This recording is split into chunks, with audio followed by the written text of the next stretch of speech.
Hello, I'm Britton Clennett and welcome to China Insight, where we discuss the latest issues affecting this rapidly changing country. Well, China is determined to boost the number of visitors coming from abroad, but there's still some way to go. With just 26 million travelling to China this year, that's 1.4% less than 2015. That's set to change, however, as the government pinpoints inbound tourism as a key sector to the country's development. On the other hand, there are still more Chinese tourists than any other country. And tourism agencies around the globe make no secret of their eagerness to woo them. Well, someone who knows a lot about the business of attracting Chinese tourists is Derek Galpin, Managing Director of Destination Canada. Welcome to the program. Pleasure to be here. Could you start by telling me a little bit about your role? My role is very simple. We market Canada as a leisure destination to consumers in China, not only for leisure, but for business, education, incentive travel, any opportunity, any market segment that we feel has the potential to travel to Canada and wants to travel to Canada. These are the people that we're marketing to. Now, you've been in China for something like 10 years. How much of China have you seen? A lot. It's such a large country. Obviously, I forget, somebody told me once there's over 100 cities with more than 10 million people. So we tended to focus initially on Beijing, Shanghai, Guangzhou. But now we've expanded our reach to virtually all the capital cities of the provinces. And so we were able to travel extensively across China, particularly talking to the trade to see what was going on in the market. Well, just as your job is to market brand Canada to Chinese travellers, China itself is going through a period where it wants to really boost foreign numbers of tourists here. In 2009, plans were announced to make Hainan an international tourist destination. And China Insight's Joey Catanzaro went to see how the tourism industry there is faring. Let's take a look. This is Sanya, the jewel in the crown of China's tropical island paradise, Hainan. Every year, tens of millions of visitors come to this island, but most of them are Chinese. And for the majority of foreigners, Hainan and Sanya remain something of a mystery. Local tourism authorities hope all that is about to change. Stunning coastlines, luxury resorts, and a tropical climate. This is Hainan, China's southernmost province, and a playground for the rich and rising middle class.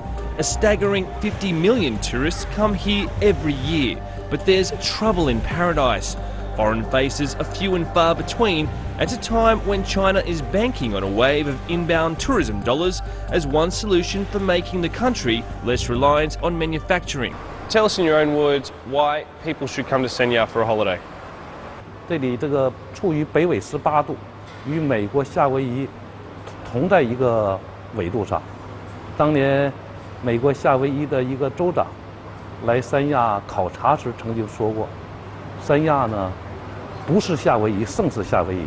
China is a very, very strong market, and if you think about it, the national GDP grows by about 7–8%, and the middle class also grows, therefore, by 7–8%. So that's about 6 or 7 or 8 million people. So you have basically the population of a smaller European country like my own, Austria, added to the middle class every year. So I think that's a pretty big number to actually drive tourism into this area. If there is enough flight seats available, if there is enough transportation opportunities to get here, enough international tourism will also start to come here. But the plain and simple truth is, those droves of overseas visitors haven't landed yet. In 2015, international tourist numbers in China fell by 1.4% to 26 million. And while Hainan's domestic tourism has more than doubled in the past decade, in the same period, foreign visitor numbers have fallen from 1 million per year to 650,000. But in Hainan's famed beach city Sanya, there's a new push to help inbound tourism take off.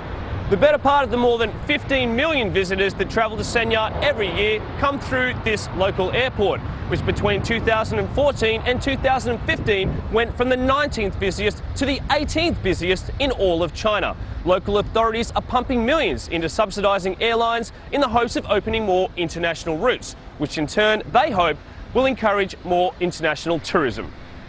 It's just one of many steps being taken. 境外旅客购物离证对税政策2011年开始实施，购物的物品以这个纺织品为主，主要购客是俄罗斯人。 All signs point towards the efforts being made to attract more international visitors. Nationals from 26 countries can now get a visa on arrival, but only if they are attached to an organised tour group. The question is, are these changes enough to make Hainan the Hawaii of the South China Sea? I think it's achievable, yeah, because all around in Asia is rich people and they want to spend the money. Yeah, besides gambling in Macau or shopping in Hong Kong, this is another relaxing place. Yeah. But this expat says flying here from outside of Asia often means an overnight stopover, and that's keeping foreigners away. But I cannot say it's very convenient, really, because people have to stay overnight somewhere, and like there are some routes to Russia, and like Sanya, Shanghai, Moscow. It's also not convenient. But local authorities say tourism is being put on the fast track by another mode of transport, high-speed rail. 这个车站的特点呢，就是和凤凰机场离得非常近，实现这个高速铁路、汽车和飞机的一个衔接。 Across the nation over the past few decades, China has built tens of thousands of kilometres of high-speed rail. But the line in Hainan is unique. We're currently travelling on the world's first high-speed loop rail network, almost 650 kilometres of track that circles the island of Hainan. For just over $30 tourists like these can loop Hainan, an area roughly the size of Belgium, in just 5 hours. Sanya, nous on a fait surtout les plages la journée et le soir on allait en boîte tout le temps, la boîte de nuit, le M2 qui est pas mal d'ailleurs. Et aujourd'hui on est parti à la gare pour trouver, mais il y avait tellement de personnes, on devait faire la queue, etc. Et au bout d'une heure on a réussi à acheter les billets, après on devait faire encore la queue. Vraiment ce train est bien, mais il y a beaucoup de monde pour trouver la place. Ça voilà, c'est super génial. The train is capable of speeds of up to 250 kilometres per hour, and it's proving a big hit with the throng of domestic tourists, an annual wave of visitors roughly equivalent to double the entire population of Australia. But only about 1.4% of those coming here every year are from overseas. Billions have been spent modernising customs and quarantine facilities in the province, but there aren't many passports from far-off places being presented here. In reality, the plan to make Hainan a world-class tourism destination, launched by China in 2009, has yet to get significant numbers of foreign feet on the ground. What is Sanya doing to attract more international tourists? 三亚呢，目前拥有便捷的通关政策，而且现在我们三亚有26个国家免签制度，应该说到三亚来，这种免签政策，能够非常便捷的从世界各地来到三亚。旅游业的发展重点通过"一带一路"的政策发展邮轮产业。But it's not all smooth sailing. Sanya is the midway stop on the South China Sea pleasure cruise route between Hong Kong and Vietnam. And this ship behind me is just arriving from the former British colony. But in terms of international tourism, recently the business has entered uncertain waters. Cruise tourism is seen as a big opportunity to boost international visitors. But ship arrival numbers sank from more than 200 in 2014 to just 64 in 2015. And many ships that did dock were below capacity. First time to China, first time to Sanya. Whereabouts are you guys from? We are from India. Yep. Yeah, we are from Chennai. What made you decide to take this particular cruise? Our tour agent, he was offering us the Singapore-Malaysia cruise. But we thought this would be exotic, going to a place, like never gone before, without knowing the language. So I thought this would be an exotic option. And surprisingly enough, we were the only Indian couple in the entire cruise. Have you seen many other foreigners? Yeah, no, only Asians. We've seen only Asians. Deterred, so industry insiders believe, by concerns over tensions in the South China Sea, EU and US passenger numbers dropped by 50% in 2015. But the industry is setting a course for recovery, and it's hoped more than 100 passenger ships will dock in Hainan this year. A straw poll of recent arrivals suggests the industry is coming about and no longer taking on water. 从香港上来。从香港上来的。我是香港人。香港人。你觉得这几天玩的怎么样？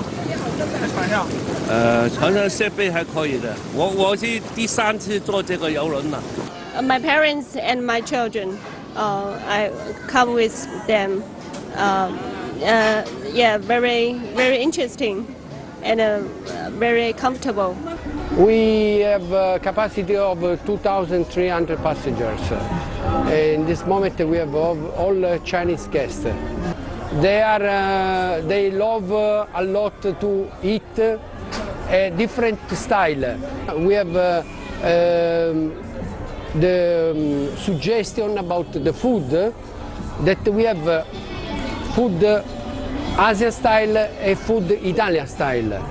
But on the island itself, it's mostly about food local style. Supersized on the influx of the tourism boom, Hainan's restaurant and catering industry turned over about $3.5 billion in 2015, an almost 20% increase in business compared with the previous year. In this kitchen, the heat is well and truly on to satisfy the culinary curiosity of Hainan's hungry visitors. Smells good. Food is central to the Chinese tourist experience, and this restaurant in Nansha serves 4,000 people a day with unique local dishes and cuisine. Many of them choose to take cooking classes so they can take their little taste of Hainan back home. Out of the frying pan and into the fire. Choose the wrong eatery in Hainan and the meal can go from pricey to criminally expensive, courtesy of a number of restaurant scams. But with frustration boiling over on Chinese social media, authorities have vowed to serve up harsher penalties. In Hainan, it's last supper time for shysters. Hainan has become the beach destination in China, and the number of domestic tourists coming here every year continues to rise. But so does the price of everything, in particular accommodation. As a result, even the relative handful of international tourists visiting here are in danger of slipping through Hainan's fingers. In some ways, Hainan has become a victim of its own success, making it hard for it to compete with cheaper tourism destinations in Southeast Asia. During peak periods, a week in a hotel room here can cost upwards of $8,000, just shy of the average yearly wage in China. Even a week of basic accommodation costs roughly double the average monthly wage in Beijing. The domestic tourists keep coming, but what do they think of the price? 最少2000块钱都找不到这个酒店的就是反正吃啊玩啊就更不用提了吧，就是总之一个字就是贵。我们6天的行程预算应该是在3万到5万，不太存在说这个欺诈行为，但价格高是确实是的。它每年就是春节的时候价格稍微高一点，是为了玩嘛，有时候也辛辛苦苦1年了，到这儿来一趟也不容易，尤其带着孩子，那么当然还是有必要去选择的。Hainan has more to offer beyond its beaches. Untamed and in places still untouched, this wild and wonderful wilderness is a biodiversity hotspot and covers almost 70% of the province. It's a big draw card for tourism, both domestic and international, yet that poses an even bigger challenge. This is China's largest mangrove forest. Located just outside of Haikou, it's made up of more than 3,000 hectares of sprawling wetlands, and it's a world-renowned biological hotspot. It's been protected since the early 1980s. It's called the Red Forest, but experts like Sheng Wei say there's a delicate balance to be maintained here between ecology and the tourism economy that keeps developers at bay. Sheng Wei, can you tell us a little bit about yourself? 我是海南东寨港国家级自然保护区的工作人员沈伟。Sheng Wei, tell us a little bit about how you maintain the balance between the tourism industry that keeps this mangrove forest protected and the environmental impact that comes with having tens of millions of tourists come here every year. 对的，是保护跟发展本来就是存在的好多的那个矛盾。游客来了，就是这个对一些生活垃圾啊、噪音啊，肯定对保护是有一些影响的。但是我们拿一小块出来的话，可以适当的增加当地一些农民的一些收入，然后就是也缓解了我们保护的这个压力。 Domestic tourist numbers in Hainan continue to jump by double digits every year. But despite local tourism authorities pulling out all the tricks, so far they seem to have been unable to convey to foreigners exactly what it is about the province that delights Chinese tourists and keeps them coming back for more. Nationally, foreign tourist numbers have been going incrementally backwards, but probably not for long. In the future, it's possible foreign visitors will be singing China's praises, with the United Nations World Tourism Organization estimating the country will be the biggest tourism destination on the planet by 2020. Hainan's ambition to snap up a greater share of the international tourism market is far from being realised, but with its ever-growing popularity with domestic tourists, it's unlikely this island will ever be a deserted one. I'm Joey Catanzaro, reporting for China Insight. So, in your view, how important is it that China attracts these number of tourists from abroad? Oh, I think it's extremely important. I mean, tourism is a great way of cultures and people meeting, people traveling abroad, meeting their counterparts in other countries. It's a great cultural leveler, if you like. People brings more understanding for visitors in each country. Obviously, it has a major impact on the revenues coming into China. And I know from Canada's viewpoint, I think tourism into Canada creates around 600,000 jobs, they estimate, which is a pretty significant number when you consider the population of Canada at 34 million compared to China's 1.3 billion. And also China has so much to offer. I mean, we've been talking about Hainan, but obviously there's so much more to see in China. So I think it's important, and it's obviously an interesting country. It's a fascinating country. Fabulous infrastructure, the Gautier, the high-speed trains, the air services now, international hotels everywhere. So, yeah, I think there'll continue to be significant growth as we move forward. There may have been a little dip maybe last year, but I think it's very important that China continues to promote itself. People are interested in the country, and the more people that come, the better it is for everybody. I mean, you know, you have a wealth of experience in this area. What would you suggest? Well, you need strong marketing, innovative marketing. I mean, there are so many ways now that you can talk to the consumer. I'm one of the few foreigners in the old days that actually went to Hainan Island, and you know, I enjoyed it. It was in the days when there was probably only 3 or 4 major international hotels in Yalong Bay. The pricing at that time was reasonable. I'm not quite sure how reasonable it is these days. Well, you had a few visitors there complain about the costs of everything. Yeah. And I think you have to be careful. I mean, when you consider how cheap it is now at certain times of the year to travel long haul into the USA, to Canada, to Australia, it's quite cheap. And people do want to travel overseas, particularly that 20 to 45-year age group. Okay, I want to discuss a little bit more about your areas of expertise, which is attracting visitors from China. Right. How do you go about it? With great difficulty. I mean, you have to know the market, obviously. Yeah, you have to understand and know the market. We do have a very good research group in our head office in Vancouver that supply us with a lot of useful information. We have a lot of autonomy as to what we do in China. We're not particularly controlled out of our head office. We have a budget. It's certainly not as big as some of our major competitors, but I think the key to doing good business in China is to stay ahead of the game, be very innovative. This market is amazing for change in the digital environment. We no longer, for example, use newspaper ads, print ads. I mean, I'm sure you've been on the train and in the buses and people sitting in parks. Nobody reads a magazine or newspaper anymore, particularly in Beijing.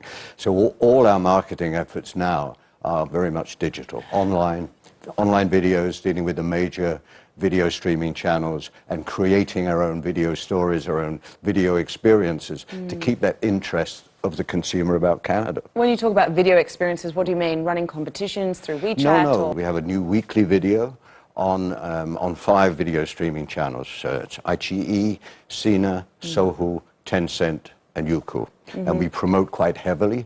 And we run around 3 to 4 million viewers on average for each video. The important thing is to keep that content exciting and interesting, and we have to promote. If you go on some of these videos streaming channels, you can post, consumer-generated stuff, particularly like Youku. You're lost in that vegetable soup of product. But so we do spend quite heavily on promoting our videos on pre-roll advertising, on popular drama channels, entertainment channels, driving people to watch our weekly video. And we're also now tending to use more key influencers and celebrities to keep abreast of what's in the market as far as the digital landscape, the digital environment. What can we do now on Meipai? What can we do now on the other, the digital services that are available? How can we be different? How can people want to watch us and want to go there? You mentioned the different channels that you go through, the research, there was a lot of, different marketing strategies that go on. Why is it so important that you attract these Chinese travelers? Well, they are the biggest spending group of travelers that go to any country. I think the average spend in Canada by a Chinese tourist is close to $3,000 each. So, shopping and the experiences, the attractions, the hotels, they are very valuable tourists. We got approved destination status at the end of 2010, and attracted immediately lots of group traffic to Canada. And they really wanted to see the main tourism icons. In the same way as you go to Paris, you want to see the Eiffel Tower. You go to Canada, you want to see Vancouver. And everyone's seen this group. They've travel in a big bus and they're wearing the same coloured hat and a flag. And and it was like that for about 18 months, 2 years. And all of a sudden, we noticed this amazing growth in independent travel. People wanting to not be with a group, well-educated, university-educated, middle-class, affluent people in that 20 to 35, 40-year age group saying, we don't want to go with a group. And that's where most of our marketing activity is now focused on attracting that independent traveler. They love renting cars and just driving around, going to bed and breakfast. They like renting recreational vehicles. So it's a big change that happened very, very quickly in the China market. Any other trends that you've noticed in terms of their behavior abroad, their spending patterns abroad? Anything else? Well, their spending patterns are high, mainly because of the shopping. Obviously, shopping in Canada, when you shop on Robson Street in Vancouver or in Montreal or Toronto, the prices of branded goods there compared to China, obviously, is much lower. And I think that's the same with most countries. I just wonder if you notice a difference between the Chinese tourist and the Western tourist in terms of what they want out of a trip. I think the difference probably between Western tourists is that they've been able to travel overseas from their specific countries for many, many, many years. And, they've experienced lots of different activities, different countries, whereas Chinese generally have tended not to be traveling overseas for quite so long. So whereas the Western tourists probably, like Germans, like to walk around forests naked, I don't think Chinese tourists will ever do that. I mean, Chinese tourists, they want to see something different. Yeah. They certainly want to be in a clean environment, a very safe environment. They want to experience good cuisine and nightlife in the big cities as well as nature. I'm also interested to know their attitudes towards eco-friendly travel, but we're going to take a quick break. More on this topic after the break. Welcome back to China Insight. I'm joined by Derek Galpin, Managing Director of Destination Canada. We've been discussing China's outbound tourism market. We asked some Chinese people for their view of eco-friendly travel. Let's take a look. 的街道呀，卫生的打扫呀，包括那个村民的环保意识都还是挺强的。它本身它这个垃圾箱，我觉得也挺多的。如果大家在那个近处玩，自己带的什么吃的呀，什么东西，我看有人都会准备一些小袋子。像那人文环境啦、礼貌程度啦，还是都可以的，比前几年的海南是相对是好的了。特别他们也推出了这个垃圾的这个分类处理。 那么也带给游客一种全新的概念，因为本身现在咱们国家就倡导环保旅游嘛。比以前还要好，以前就没有人管嘛，现在旅游业什么都好了，都管起来了。我们在有些地方，这个栈道两边垃圾就很多。Are those responses kind of in line with your experiences? Yes, I think there is much more interest in ecotourism now.